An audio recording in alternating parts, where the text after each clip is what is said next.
Holding the body very still. Just observe what is moving in the mind stream in this sense fields without making any comment.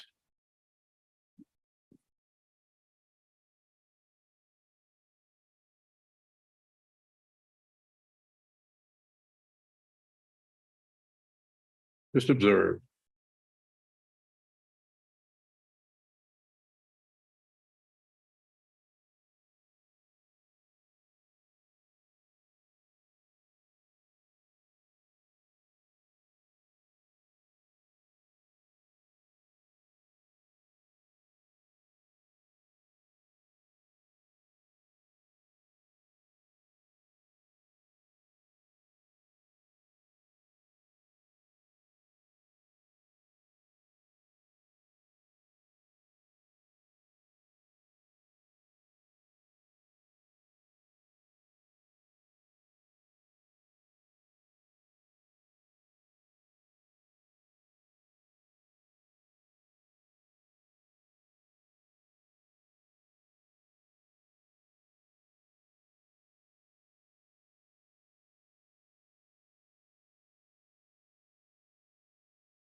Those of you in the Zendo, please gather here in front of the altar, and those of you on Zoom, please turn toward your computer screen, and thank you.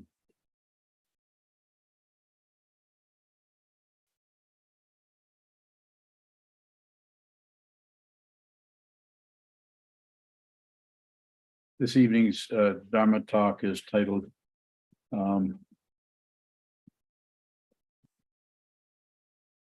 Secondary negativity, secondary, secondhand. Thank you. Did I think that up? But you remembered it. Secondhand confusion. We'll get to that pretty quick. Hopefully I'll know what to say about that. But before that, I'd like to thank everybody for helping support this monastery and this community and support this teacher. So thank you for that. And please continue to help us if you can.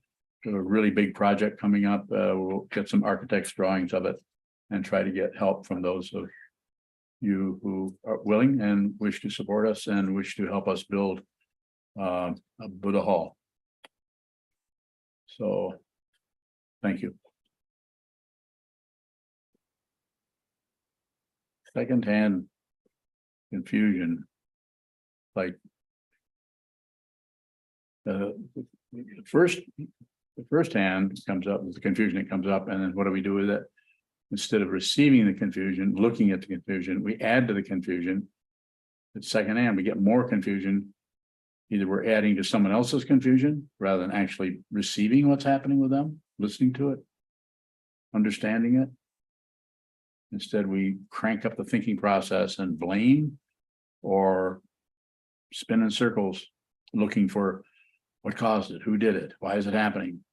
The whys are about control. They are not about understanding. Understanding needs to be done with awareness, not with the thought process, though the thought process can help, of course. Similarly, secondhand, or should I say double negativity, is another topic we've talked about before. And that's when the first thing that comes up as negative is, that's difficult enough. But instead of really receiving that negativity, we abandon that or look away from it or ignore it for what we think about it. Oh, you're hearing me talk about this quite a bit, because everywhere I look, I see it.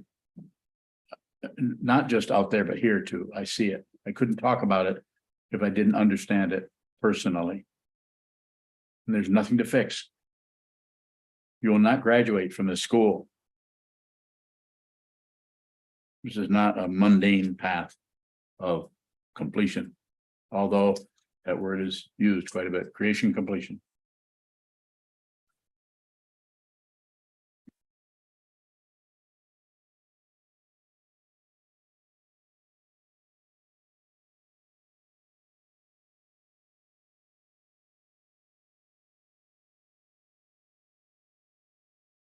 So the first confusion comes up here or there, and we do something with it.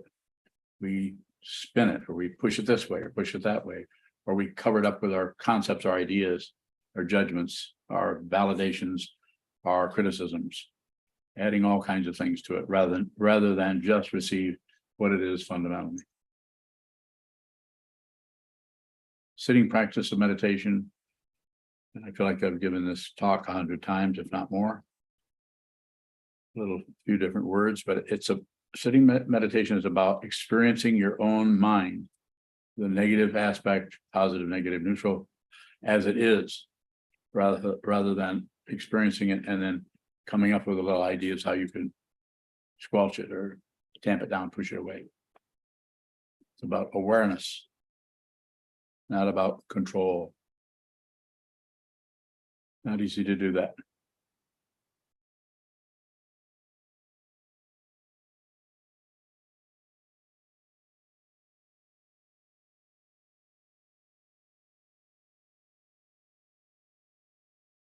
Are there questions right now? Go ahead. Wonder, Molly, how can we see that we're being pulled into somebody else's confusion? Right. You may not right away. You may feel that it's just may not have an identity with it as far as whose confusion, it just may be confusing. And your own confusion, because we want so desperately to be in control and to know what's going on, we will, you could say, surrender our awareness. And our awareness will get gobbled up in there. We will not have any understanding of it based on receiving it. It will be about adding, pushing, pulling, passion, aggression, ignorance, hope, and fear, and all of that more. How do we surrender our awareness?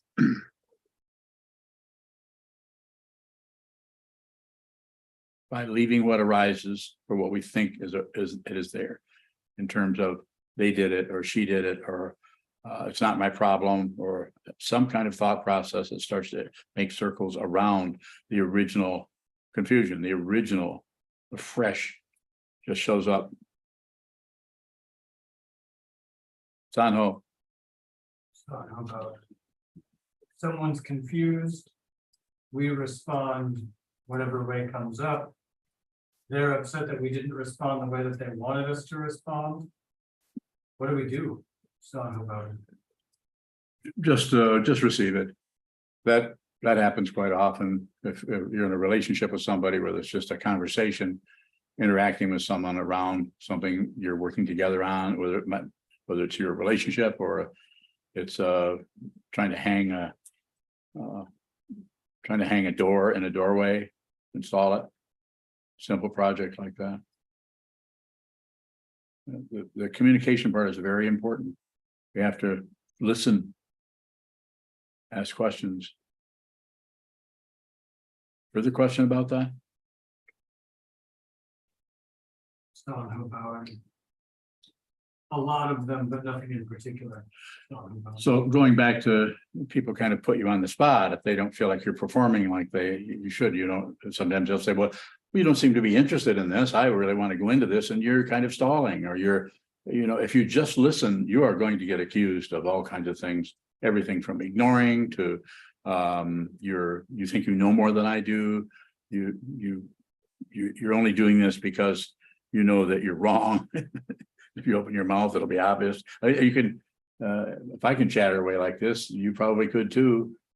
Anything but to look at directly what it is. And what is it? It's not separate. Anything that arises is completely your responsibility. I'm not talking about blame. I'm saying you need to respond to everything as it is. How can you do that? A wall here.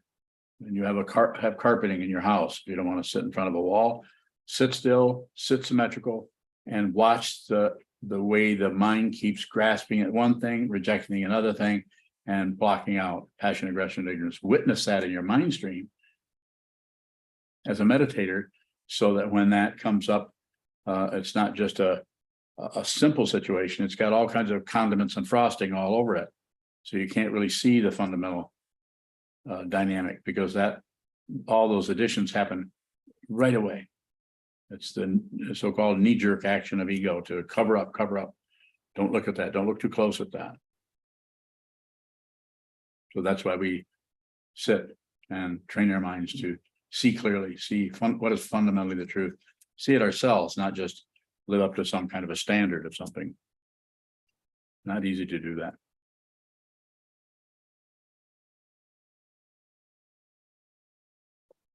You knowing when a this or that shows up that is other over me or me over other, when it comes to like a priority, this or Yes. that situation. What do you think is missing from that equation? What is missing is the openness that you would have because of what is present. And what is present?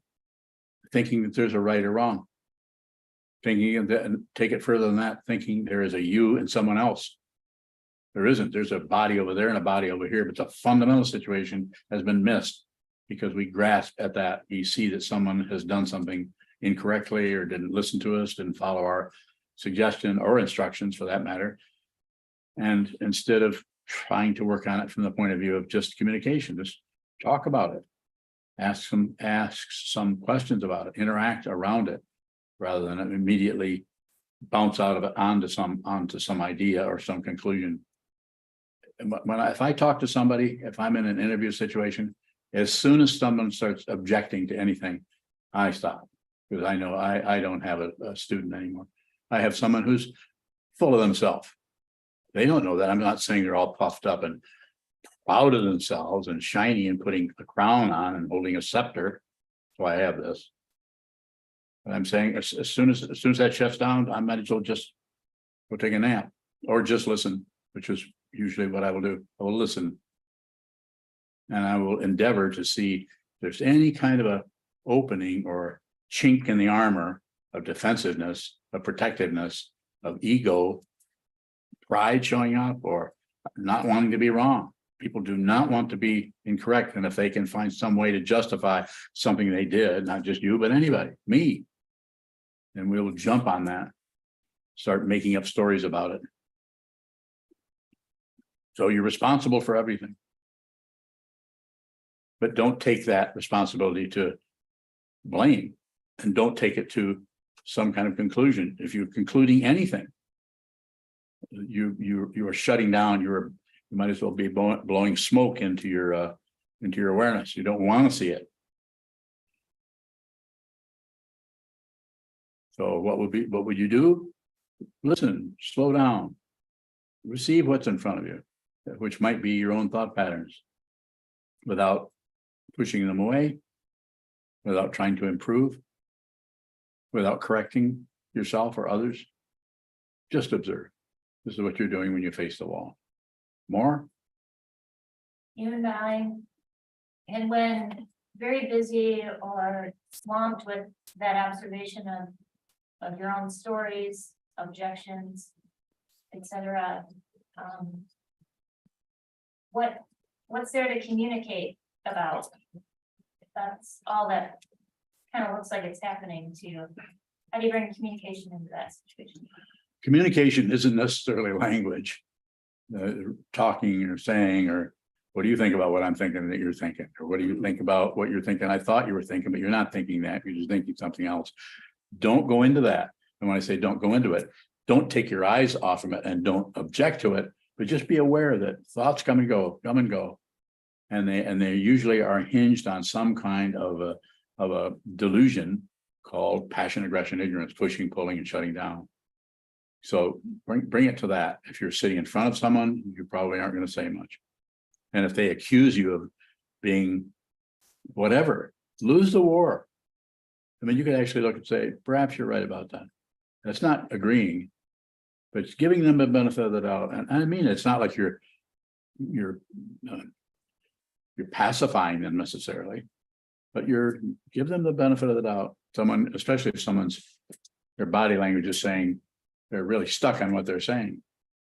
So it doesn't mean that they're correct, but they think they're correct. You have to respect people's confusion, or you aren't going to be able to communicate with anybody, let alone yourself. You'll be confused about the stuff that's arising in your own mind, because you'll start believing your thoughts, believing your opinions, believe your emotions. Don't believe your emotions. Don't disbelieve your emotions, and don't ignore your emotions. Good luck, because that takes a lot of practice to do that, because emotions are so intense. You have negative emotions come up, anger about something that someone triggered. That is your anger. That's not something, as I've said it so much times. If you have another idea about this, please give me another example. But I say, no one poured a bucket of emotions into you. They triggered the ones that you already have, that you've been able to hide out from, calm down, and pretend that you don't have that problem. You don't have any issues around that until somebody comes along, just waving something, and the next thing you know, it's on the same frequency. It's on a similar frequency as the area of your consciousness that you are ignoring. More? You're nine, and I'm wondering about when it's a feeling when a projection or a blame might come my way. Occasionally, it's as if it feels it meets like a brick wall, like a basement floor, and it's really painful.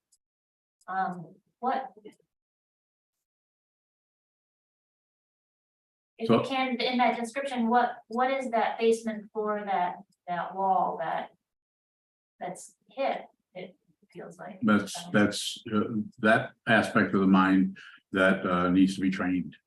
It's consciousness which grabs the form. It always finds the form it needs. And if there's no mind training, then what form is it going to need? Protect the ego. Don't be wrong. I've had people sit in front of me and tell me they're open-minded. Sit right there and lie to me about it. There's no way you can be open-minded. You can't be open-minded. Well, he's a really open-minded person. No, he's not. He might appear that way, but there is no such thing as an open-minded person.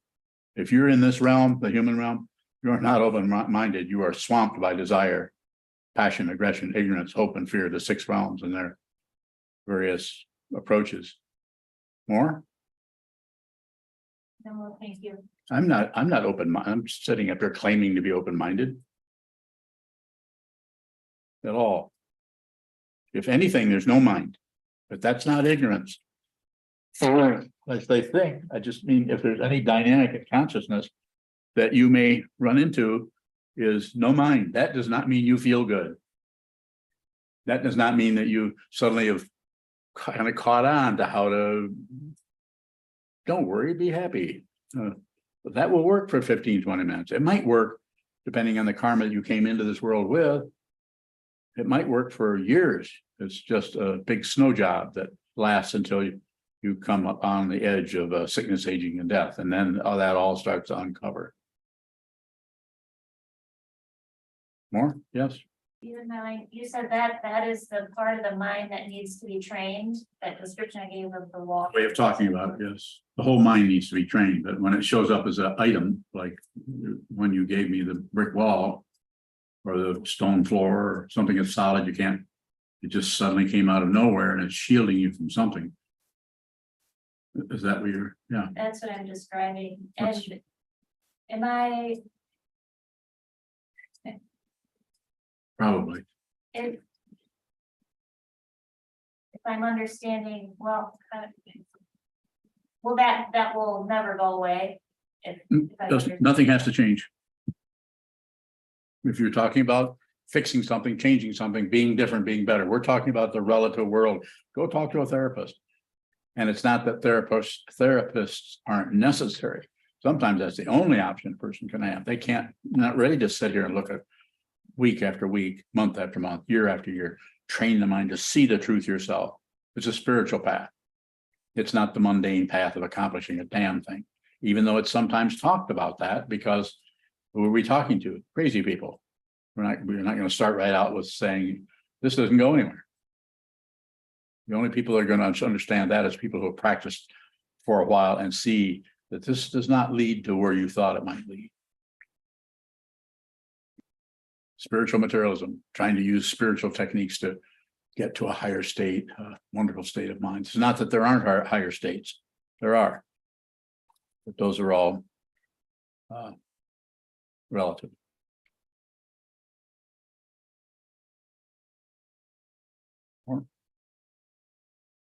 Further questions in that area or any area? Yoka bowing, question from Zeb on YouTube. If hope and fear are 2 sides of the same coin, does one have to let go of hope to let go of fear? You don't have to let go of anything. You'll never hear me say, just let go. I mean, unless you're hanging on to the jaws of an alligator. But I'm not going to tell you to do something with it other than say, look at what that is. Is that actually what you think it is? Or conclude that it is? So no, you don't have to. Hope and fear are the same thing. They're different, but they're the same. Sandokai, the equality of sameness and difference. That has to be seen with the consciousness, not just thought about, so that you can write it down. Go ahead, Sano. Something Biyun said brought this up for me, but I'm wondering, you have to work with someone, they don't want to communicate, they don't want to collaborate. They don't want to cooperate, but you have to work with them. Yes, Any teachings around that? well, a little bit. It's very situational. It's very situational because are you just talking about somebody that works for you or somebody you work under or someone that is more or less an equal in your work environment? There's just so many variables there. So the idea is that you're working in an environment, you need to get the job done. So it just be very, very situational.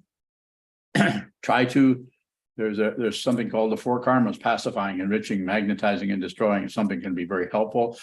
It won't set up a strong standard, but it gives you enough of an idea where you could start by pacifying. You could start by pacifying some way. You could actually address the difficulty that they may be blaming you for. They may think you're the problem. I'm no problem. I'd be happy to work with you and cooperate with you if you weren't such an asshole. Or if you would try to do this and try to control everything, take all my ideas and throw them away. I actually have the best ideas, but nobody knows that. They just don't appreciate how much I know. I'm not saying people will say that out loud, but they think it. So how do you work with that? You may have to, if it's a relationship, if the people are really close students of mine, I have them sit down and face each other and look at each other in the eyes for a few minutes, 5 minutes, 3 minutes, 8 minutes, 15 minutes, 30 seconds. So that you contact, I mean, you might even hold somebody's hand, somebody you don't care for. You take their hand and hold on to them and just be with them. And in your situation, it would make any difference as far as looking in the eyes or seeing. You could also close your eyes. But some kind of contact, maybe knee to knee, something where you're just there. So the most important thing there is presence, and that is accomplished with the body, which believes it's somebody. That's why it's so powerful. That's why you can teach yourself using the body. That's why we sit down, hold the body very still, and watch how the mind keeps ramping up. So start by pacifying. This doesn't mean becoming wishy-washy about it. You come in and say, it looks like we're having some challenges here. What do you think we could do about this? And they might come out with a bunch of aggression. Receive the aggression. Even if it sounds ridiculous, or if it sounds like they're just trying to download some craziness on you, whatever, start out by trying to receive it. So that will be the major communication there, is receive it. No comment. And the next thing would be, we could go into the other three, but I think just understanding the pacifying one, very important. This means you don't want any to get anything out of the situation. You don't even want to get the cooperation or the collaboration, because until the communication is really clear, in other words, you really hear what someone else is dealing with or what they're going through. And that might show up for you as, I'm never going to be able to get along with this person. The person is they're stone crazy and their mind just spins constantly. And anytime I get into anything, just sitting down and trying to communicate with them, they're just sane enough to keep this job, but they're not sane enough to work with me. Or maybe you're the person who's insane. A little bit of insanity everywhere. You can also get a third party to come in and help work with it a little bit. That's also situational. Most important thing is don't give up on it. Intend to work with that person. Have the intention, just like you have the intention. If you're on this path, you have the intention to see the truth. No guarantee that you'll see it.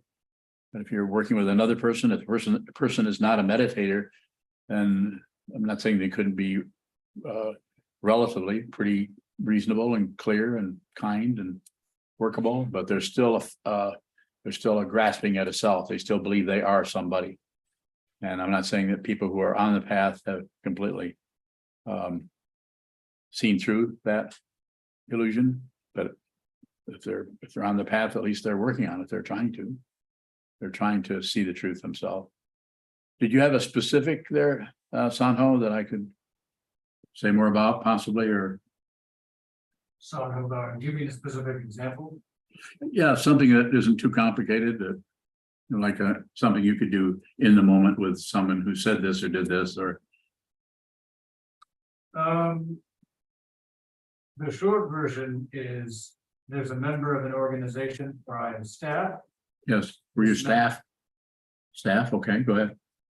The member is extremely upset that we are honoring a contract that was signed 3 years ago in a state that has politics that this person feels unsafe engaging with.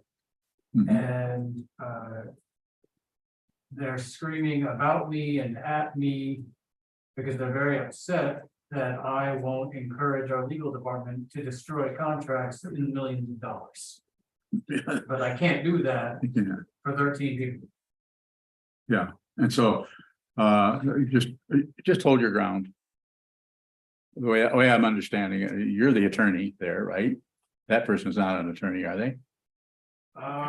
Technically, yes. They're technically, I understand, technically an attorney. I understand that. Like, I've met people who are technically human beings out there, not acting like it. Yeah, so someone can have a bar license, but never have had practice. Okay, it's a good way of saying it. So I would say the most important thing is to receive from this person, but don't even up to it and receive so much that they actually kind of feel like you probably agree with them. And then when it comes down to pushing you off the cliff, you can say, no, we really can't do that. That would be against the law, or that would be inappropriate. And then let them deal with it. They're going to come back with slings and arrows again, probably, but then return to your original. And it sounds to me like the position you're taking there, and we've talked about this topic a little bit, more than what we're saying here. I have an idea of what you're referring to. And I would say just hold your ground in that area. You're the attorney. You're being paid to do this. Is that correct? Yeah. So just do your job. Further question on it, or did I miss something? Yeah. Don't know about it, neither. Okay, you're not going to feel good about it. It's very difficult to work with our own negativity, our own karma, let alone the karma that is tumbling around in somebody else's mind as we interact with them across the tabletop and in the office of the conference room or whatever. Going to be difficult. That's one of the difficult things about religious communities or spiritual communities. It's just, you would think it would be easier, but it's just a mess, as Coben once said when Coben was asked about to describe or give some what the Sanghas, something about the spiritual community or the Sangha, which is a technical word for that. He said it's a garbage pit, I think. Do you remember that? Saying that? It just means that it's difficult. It's going to be difficult to work with all the craziness and the neurosis of other people, let alone our own neurosis that we might be projecting onto someone or adding to it. The secondary confusion. The first confusion is we can work with that, but then the confusion that triggers in us that we have not examined, we don't really even know we're working with confusion. And as you've heard me say before, I'll say again, the primary confusion is thinking there's a solid being here, or there's solid beings out there. That doesn't mean you go the other way and emphasize that everything's unreal, and so nothing means anything, and so everything is nihilism. No, you can't find a position on it. That's why it is difficult. Cayenne bowing. Yes, sir. Can seeing the confusion that arises in one's mind as a result of some resonance with another person, can seeing that in oneself be an awareness practice, bowing? Completely. Thank you. Yeah, completely. You're just responsible for how you feel. Instead of when someone acts this way, does this, you may feel a lot of negativity around that, but it is nobody owns the negativity. But if it belongs anywhere, it would be in the mind stream that it arose in, not in the person who is so-called trigger or is acting in a way that creates a kind of atmosphere or a frequency of vibration that is resonating with your unexamined frequency or vibration. The secondary or the double negativity or the secondary confusion. It's just we do it with awareness. If you try to do it with the thought patterns, you can do something there by thinking, analyzing. You can do some of it, but all you have to do is run into somebody that's smarter than you are, and they'll talk you right out of it, or at least make you feel like you're not really sure because they're what? An attorney, or they're a psychologist, or they're Jordan Peterson. If I keep mentioning his name, eventually he's going to come on here and challenge me. And I would look forward to that. And that's when I will put Hughes on the charge. Hyun Bowing, Yes, sir.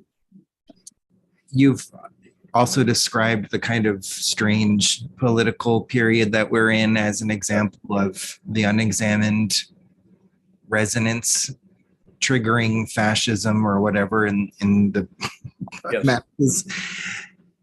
Is there a way to protect ourselves from being sucked into the magnetism of another person's mind, Bowing?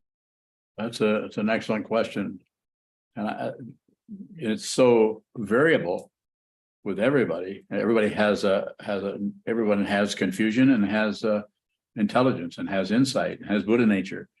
But the way that we operate in terms of our cover-ups some of them are just, it's very hard to see the cover-up of pride, because it just looks like you're okay. And you just happen to, I'm not sure why, but just happen to know more than other people. And when people say things that are off, I have to quote an old friend of mine. I see things differently. And there's nothing wrong with making that statement. It's just that it's the very nature of confusion is to see things differently. Very nature of it. This person was not a student of mine, so was not open to being taught.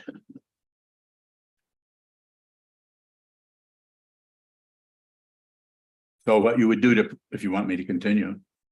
So what you would do to protect yourself is look at the way in which you're endangered. And how are you endangered? By not training your mind to see clearly yourself. I don't know if it's going to protect your body from someone creating a Gestapo here in the next election. That's very possible. Does not look good. And people are magnetized by insanity, because this is a way of validating their own insanity that they're afraid to look at. So they see someone come out and just outrageously display their insanity, like what was his name? Adolf Hitler, and then magnetize for the Fatherland. I'm doing this for you. I'm doing this for you to protect you from the Jewish menace or something. Complete insanity, but would make sense to someone who is covering up their fear. So what that person would do is uncover the fear by what they're saying and then show you what to do with it. And then you would be in a cult. So the best thing you can do, it's like looking at a landslide. It's dependently arisen. It started eons ago. It's called humankind. And most of it is pretty confused, along with amazing intelligence that human beings have. They're able to create what they're calling artificial intelligence, which is just terribly funny. Artificial intelligence, as if this is real intelligence and that's artificial over there. That approach will kick your butt. It will kick your butt if you think you're creating something else. It's insane, but it's legal insanity. So the best thing you can do for you or anyone that's listening to me here is say, train your mind so that whatever does happen in dependent origination, that is the causation happened 3 centuries ago and is going to show up next week. You cannot interfere with that. You cannot interfere with dependent origination. You can't even interfere with it in your mind. Have you noticed how you can't control how you feel? It's dependent arisen. You can't control what you think. Dependently arisen. You can't just suddenly make your ears get bigger so you can hear better, like magic. Well, there's a few people that are working on that.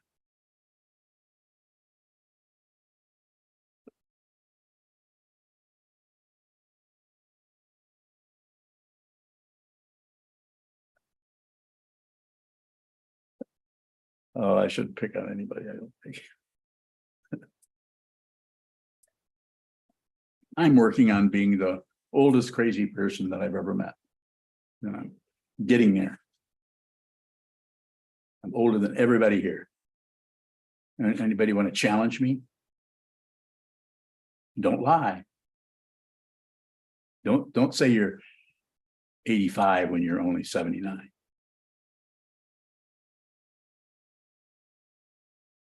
That was a little aside there. That doesn't, don't include that in the talk.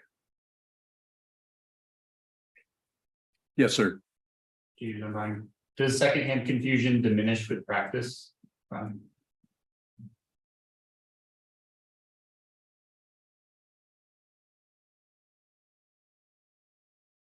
I think there could be some diminishing there, but eventually you see that there never was such a thing. Yet the whole concoction was just a mirage of duality. But as long as we think it's real, we're going to fight with it. We're going to win, we're going to lose, or we're going to explain why we lost and blame some situation, ourselves or something else. Confusion, confusion, confusion. As the Dzogchen masters have said, this is completely perfect. But you have to look right in the face of what you think is confusion and see it. So you see it, not a thought about everything being perfect. You see the great perfection right here, right now. Everywhere you look, you see perfection. It's astonishing. It's about consciousness only. This is not consciousness, nor is it separate from consciousness. This does not this does not have an existence outside of consciousness. It's consciousness only. Without consciousness, you can't have a wooden stick. Just look at it, just observe. When thoughts arise, just observe. Observe the thoughts. Train your mind to see very, very clearly the confusion that is arising in the mind stream. Go ahead, sir. Chokudao bowing. What's the difference between seeing everything as perfect and the kind of pride, ignorance that might think it sees that way? The pride or ignorance that you're referring to it is a conclusion about something. And whereas the teaching of the great perfection is saying that everything is that way. There isn't anything that isn't perfect. It doesn't see any polarity. If it sees a polarity, that's perfect. Whereas the one who is mixed up in their thoughts thinks they're perfect. And what they see is perfect and what they think is perfect. But other people are not so perfect. But they might say, well, they're really trying hard to be perfect. And they've been listening to me more, so probably the perfection will get stronger. There are Dharma teachers everywhere that teach out of being right, not out of reality. If you teach out of reality, you won't know what you're talking about. If you know what you're talking about, this reifies a self, and there is no self here. There's no self in the skandhas. There's just consciousness only. Consciousness only may arise as the appearance of a separate being and may not. It may arise as a particular body form. They may not. There's nothing to correct. And the way people often come and say, well, what about the person who's really evil or hurts people or kills people? Or it's dependent origination. It doesn't mean you let them off the hook or that you don't lock them up or do something with them, but you do it respectfully. You don't do it as if they're some terrible person that needs to be punished. No, they need to be kept away from other people that they might harm. You have to be very respectful of the confusion. Otherwise, you'll misunderstand the confusion as something wrong rather than something that is confusion. I think that shouldn't be happening. So that's threatened. I need to move it. So is that confusion? Maybe. If you're in Hawaii, you don't have any sirens go off, and you don't have anyone protecting you, and you think it's time to get out of the way of the fire, it might be a good time to jump in the ocean. More? Less? Chisho, go ahead. Shishawang, why call it great perfection? Isn't that leaving what it is and putting a label on it? Of course it is. But you have to say something, and it's better to be completely direct about it. If you see this, it isn't you that you don't have bad feelings about that, or that you don't appreciate the fragrance of honeysuckle and do not particularly care for the smell of feces. It's not that you don't see the differentiation, but you see you can't have one without the other. And you see it in its entirety. You actually see it, smell it, taste it, hear it, feel it, think it. It completely, even the ego is part of it. It's unreal. It's vividly unreal in emptiness. It is a grand illusion. It is like a magic show. It's like a bubble. It's like a flash of lightning, which is the old pranya paramita way of talking about it. But as long as we're differentiating, starting with I'm this body over here, or you're that body over there, and I have my stuff, and you know, you need to go get your own, go get a job. There's just so much there that makes the illusion of separation be just really powerful. And for one to sit down and continue to look at their mind, look at the nature of the mind, and see that you're not separate from anything anywhere. It's an astonishing realization. And it's not a thought pattern. Thoughts may join in and make commentaries, but the realization, if you realize it completely, it can't leave, because it's not an event. It is not an occurrence. It does not occur. It's the closest you can come to an occurrent is to something that occurs is what is in the way of that just drops just by you looking at it. You just look at it and you look at it. You don't add, don't subtract, don't describe it, don't give it any color, don't give it a name. Just observe it, observe it, observe it, observe it, observe it, observe it, observe it, observe, receive what this is, receive what is rising in your, please receive it, until it's gone. And it won't be an event because there's no one left to call it an event. There's no one left to even say, hey, I think I'm liberated. You will not be liberated. It's more like you will be at the mercy of everything. You no longer will have a personal life. If you're interested, I can help you. If you're not interested, do something else. Don't take up my time.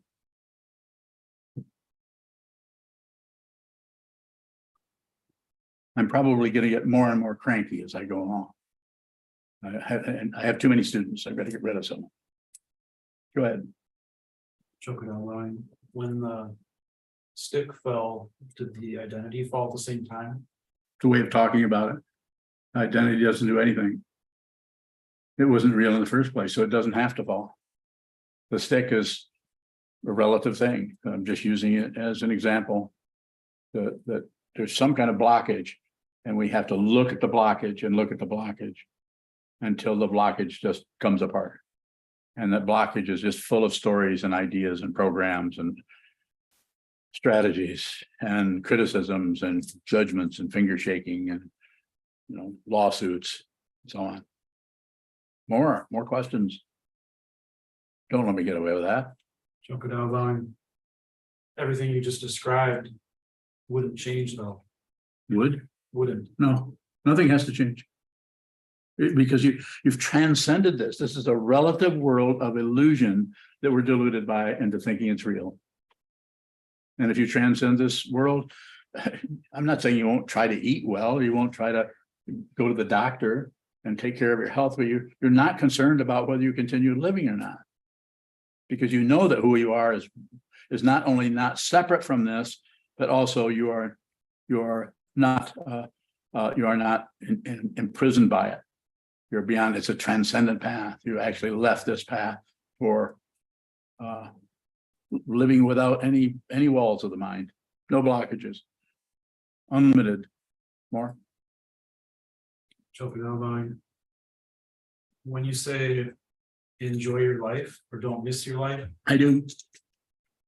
are you saying don't miss the illusion? Enjoy the illusion? Yeah, enjoy everything.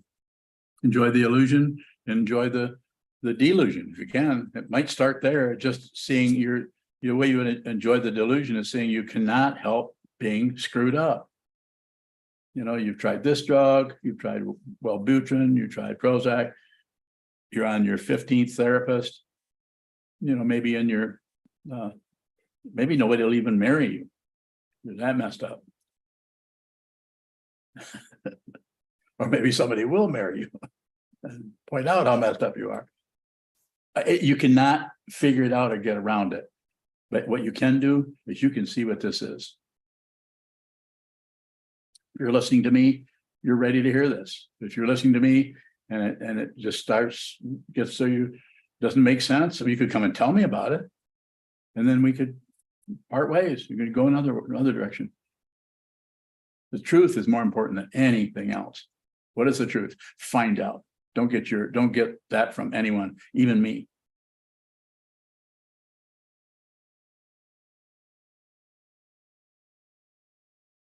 Yes, sir. Geez, am I- is the way that I should relate to secondhand confusion different from firsthand confusion? So the idea, what is being conveyed there, I'm trying to convey there, is the first confusion is it's just dependent origination showing up. But the secondhand confusion comes from either your hand or someone else's hand, or you reaching out and pointing to someone else.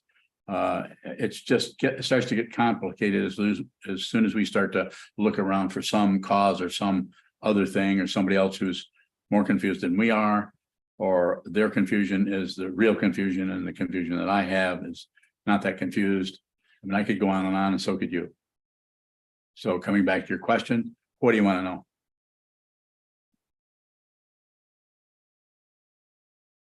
I'm wondering if there's some value in trying to discern the difference between. I don't discern.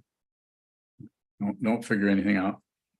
In your job, of course, you're going to need to do that because that's the structure of that kind of work. You're going to need to do that. But when you sit down and face a wall, it's just that.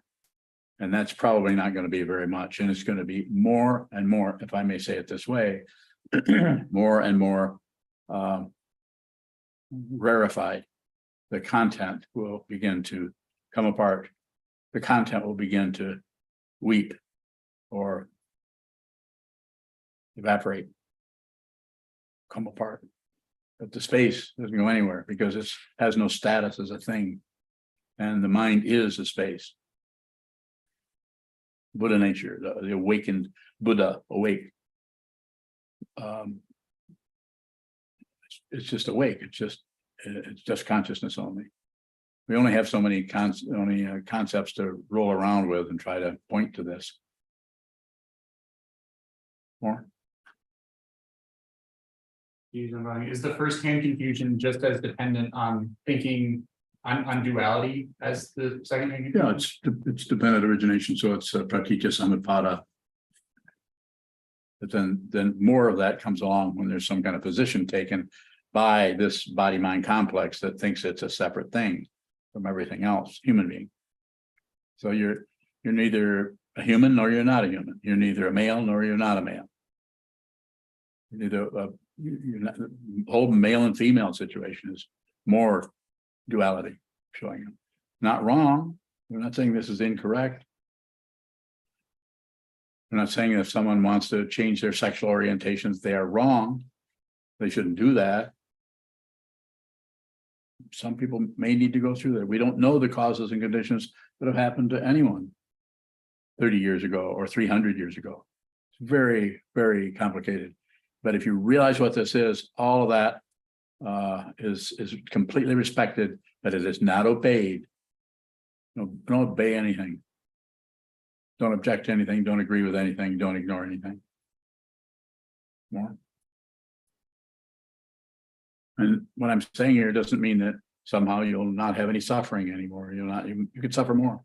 There's no guarantee. Something Trungpa Rinpoche used to say a lot. If people they would slowly try to pin him down to get a response. Okay, does this mean that you'll have no more future rebirths or anything? And he would invariably say, no guarantee of anything. He says, well, you could say maybe that, but there's no guarantee. A wonderful, very charming Tibetan man.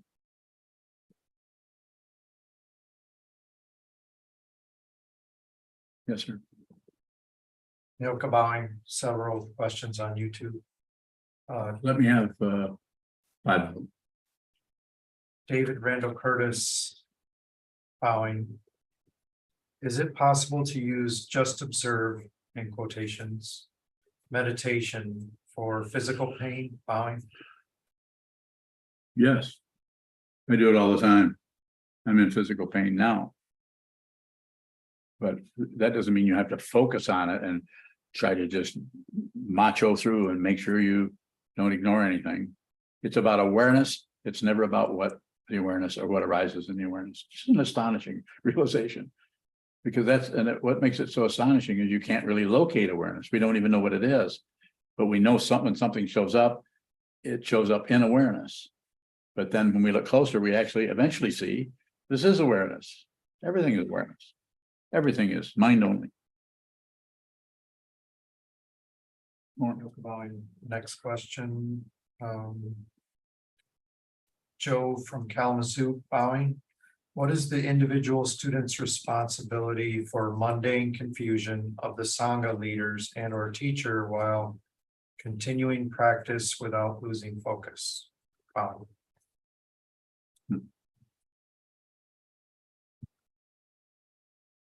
Read that again. What is the individual student's responsibility for mundane confusion of the Sangha leaders and or teacher while continuing practice without losing focus? I wouldn't worry too much about focus. The important thing is to get, I don't know if you're a student of mine or not, and it doesn't matter. You're asking me the question. You're a student of mine for the next minute and a half or whatever. So I would say, don't do anything with that. Don't figure it out. Don't leave that Sangha, but also don't necessarily crash into it and try to change it or kick people out. Or so I don't know what, not sure exactly what you want to know there. When you say without losing focus, that don't worry about that part. Just get to the cushion. Be the awareness of not having any focus is a lot more important than the awareness of being focused. The awareness of being focused is a big lie. There's no way you can focus on this.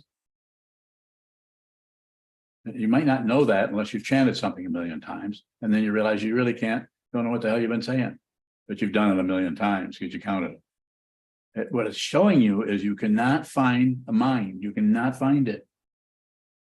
The illusion that you are somebody going somewhere is just that, an illusion that you're deluded by. What does the delusion mean? You think there is someone going, but what is the illusion? You see there isn't anyone. Never was anyone, and who you are is completely unharmed and not threatened. Doesn't mean you don't have nerve endings, but there's nothing to protect or defend. This is protection. It's the protection of the shunyata protection that is mentioned in the Atisha 7 Points of Mind Training.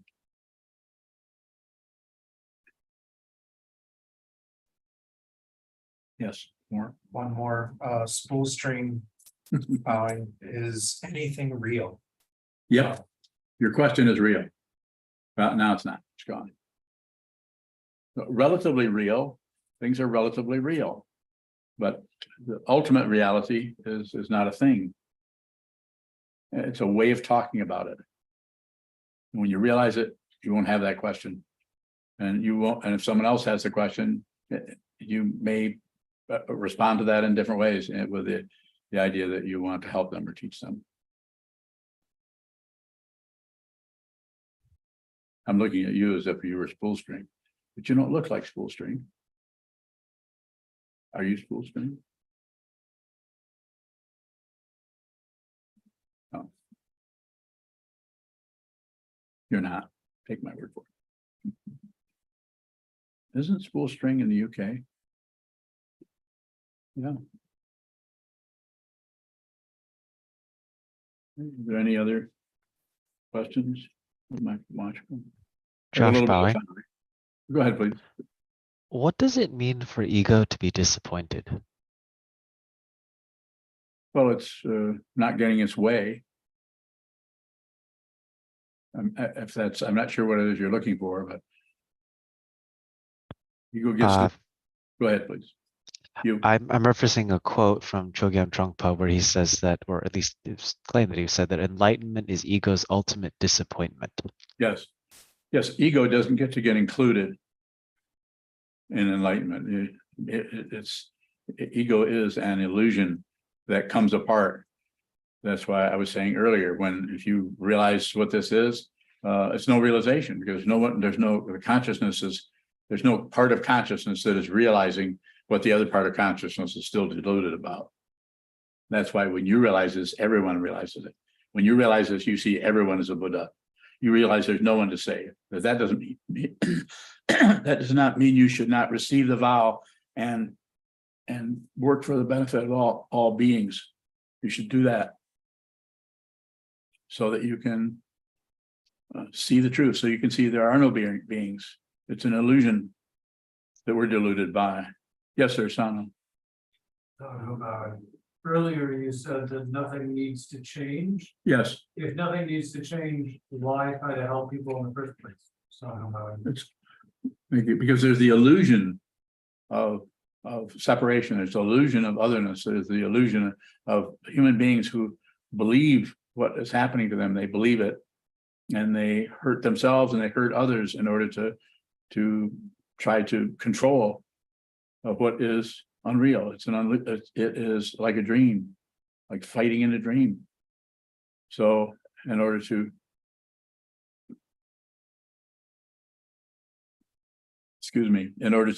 deal with our own craziness, our own illusion,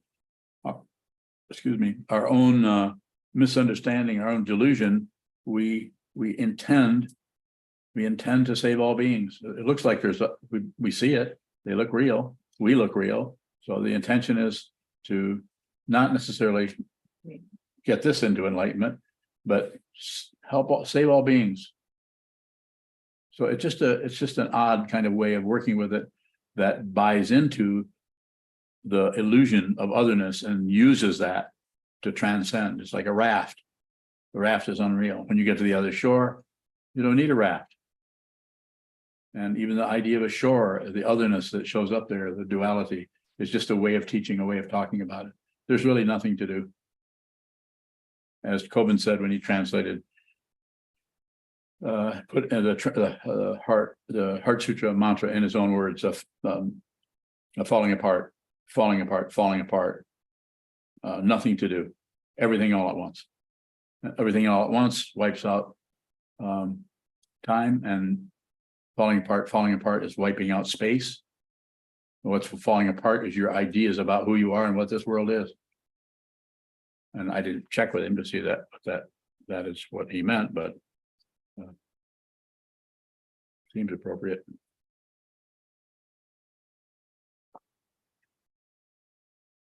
There are further questions. I keep looking at my wrist on my line. It's right here. Josh bowing. Yes, go ahead, Josh. I realized how silly the question was before I asked it. Never mind. So you're going to say that and then not ask me? That's not very. I will try. It was nonsensical in my head. Okay. Is it the case that if one claims to understand what this is, that in claiming to understand what this is, they've created an idea about what this is, and that's not what it is anymore? Wherever. Well, that could be a way of talking about it. I'm not making any claims or anything. I'm just teaching the Dharma. And the only way this works is if you're a student, and if you're listening to me and you somehow are misunderstanding what I'm saying, that might mean that you should be teaching this. And I would say, like Suzuki Roshi once said,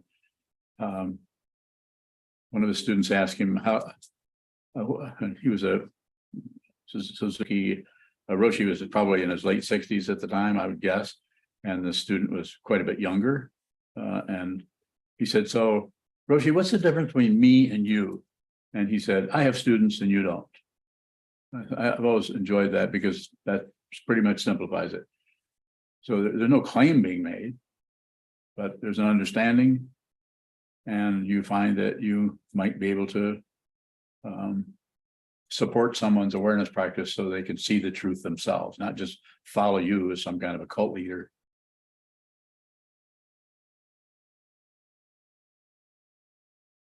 Further? No more. Thank you. Yes, sir. Yuhong Baoying. John? Today during the book study, I think Chija asked a question about intention. You mentioned we cannot align with the intention, if I can recall that correctly. What do you mean? So we can't be checking to see if we're intending or not. It's just intend, just return to the intention. And don't try to necessarily build up some kind of structure that you call the intention. And you're aligning yourself with it or living up to a standard of something. It's worse than that. The intention is difficult because there's no support for it. You don't know if you're even doing this correctly.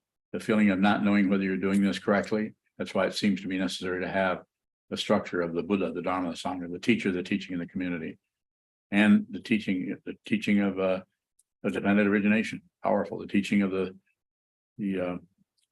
Four Noble Truths, all of the different paths and so on. Yuhong Baoyin. Yes. So when you say just return, just simply return. Yes.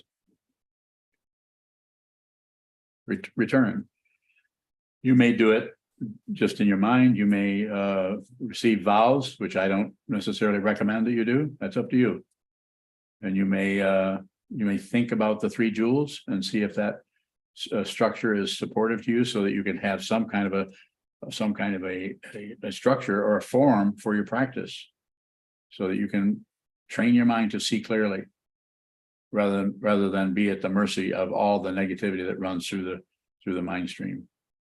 Hopes and fears, fear of losing, fear of getting turned down, fear of not being successful, fear of being criticized by others, fear that we don't really understand what's going on, we don't understand who we are, fear that we might be going crazy.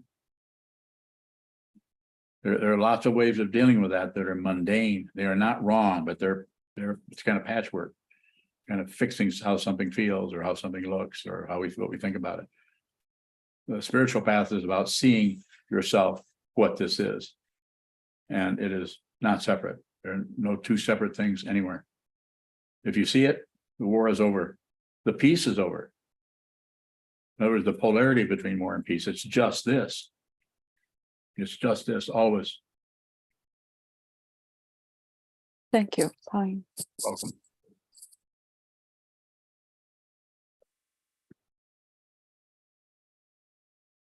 So, should I stop?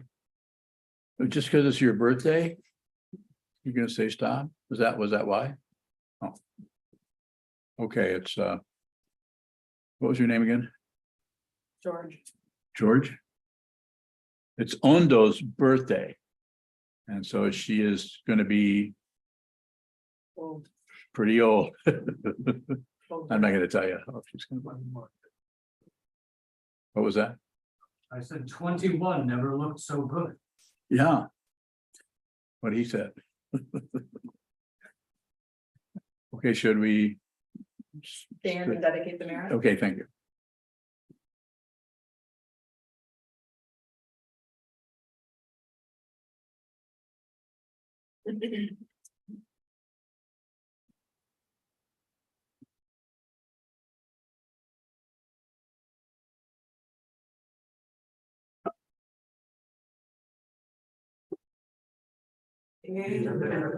Penetrate into all their sins, so that we in every sentient being together can realize the Buddha's way.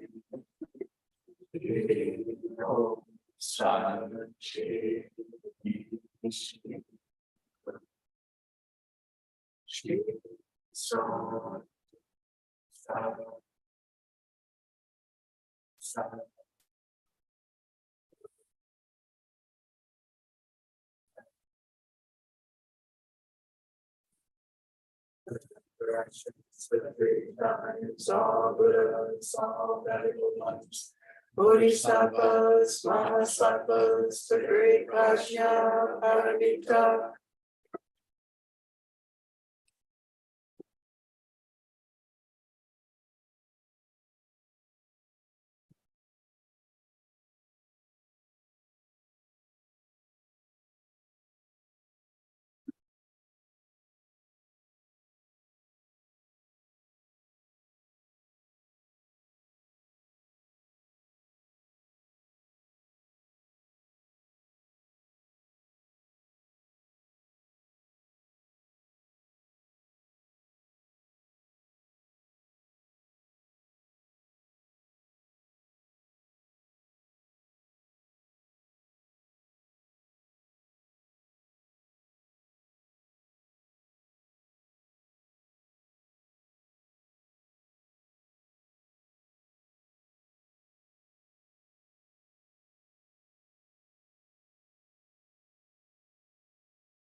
We'll return to sitting until evening service at 7:40.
great robe of liberation, virtuous field far beyond form and emptiness, wherein the Tathagata's teaching we vow to be with all things.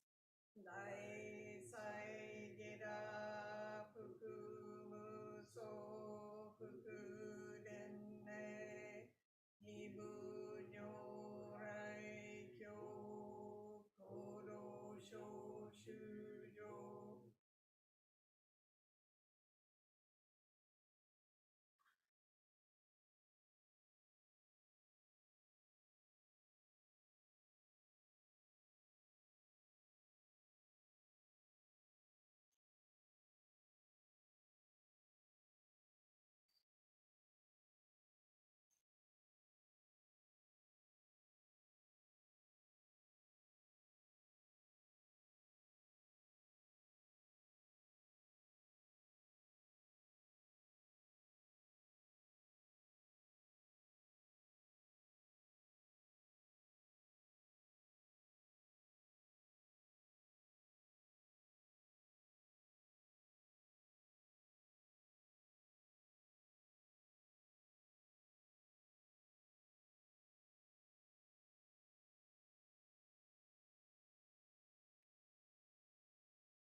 face the center. Please stand.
The four vows. Shujomu Hensei Gando. Beings are without number, I vow to liberate them all. Onomu Jinsei Gandan.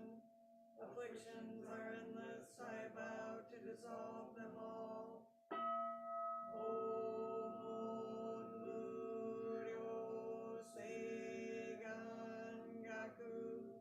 Dharma gates are beyond measure, I vow to enter them all. Mutsu do mujo se ganjo. The way of the Buddha is unsurpassable, I vow to become it.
Bodhisattvas, Mahasattvas, the great Prajna, Paramita,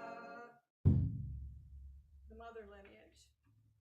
We express our gratitude and acknowledge our debt to all successive Buddhas and ancestors who have transmitted the authentic Dharma, including the great matriarchs, and we pay homage to the mother of all Buddhas, Prajna Paramita, and to the first women who realized the way. To all of the women of the original Indian lineage, Mahamaya, honored one, Trimala, honored one, Tara, honored one, Ratnavati, honored one, Prabhuta, honored one, Sinhabijarbita, honored one, Mahapajapati, honored one, Nita, honored one, Yasodhara, honored one, Kema, honored one, Upalavana, honored one, Nisa, Acharya, Samavati, Acharya, Upasama, Acharya, Bhiksha, Acharya, Kujutara, Acharya, Nandutara, Acharya, Anoja, Acharya, Dantika, Acharya, Mata, Acharya, Sakula, Acharya, Siha, Acharya, Damadina, Acharya, Kisagatami, Acharya, Vaidehi, Acharya, Vasati, Acharya, Ubiri, Acharya, Atachara, Panchasadal, Sadasi, Acharya, Vadakapalani, Acharya, Muta, Acharya, Chapa, Acharya, Dhamma, Acharya, Chita, Acharya, Sumana, Acharya, Vimala, Acharya, Adakasi, Acharya, Padumavati, Acharya, Ambapali, Acharya, Anupama, Acharya, Abhirupananda, Acharya, Janti, Acharya. To all the women of the great Tibetan lineages, Princess Mandaravi, great teacher, Princess Sakyadevi, great teacher, Princess Yeshe Sogyal, great teacher, Princess Shoki Droma, great teacher, Kawasiddhi, great teacher, Lacham Hemase, great teacher, Jetsunani Guma, great teacher, Dakini Sukhasiddhi, great teacher, Vishuni Srimati, great teacher, Machigla Droma, great teacher, Jomo Menmo, great teacher, Jetsunma Mingyur Pauldron, great teacher, Jetsunma Thinley Children, great teacher, Jetsunma Shuksab, great teacher, and to all of the great Zen mother ancestors, honored ones. Zongshi Dayosho, Moshan Dayosho, Miaoshan Dayosho, Shozen Dayosho, Lutimo Dayosho, Moku Sonin Dayosho, Meisho Inkan Dayosho, Emi Dayosho, Shinmyo Dayosho, Shinso Dayosho, Jonin Dayosho, Ninkai Dayosho, Myoshin Dayosho, Mugai Nyodai Dayosho, Myonin Gesho Dayosho, Ojima Kendo Dayosho, Atoko and Kasho Myoke Dayosho, Zenbu Ishun Dayosho. And to all the women honored ones, seen and unseen, whose names have been forgotten or left unsaid, we dedicate this chant to the true nature of all beings. May we all realize the way together. O Buddhas of the 10 directions and the 3 times, all honored ones, bodhisattvas, mahasattvas, wisdom beyond wisdom, Maha Prajna Paramita.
directions of 3 times, all Buddhas, all venerable ones, Bodhisattvas, Mahasattvas, the great Prajna, Paramita.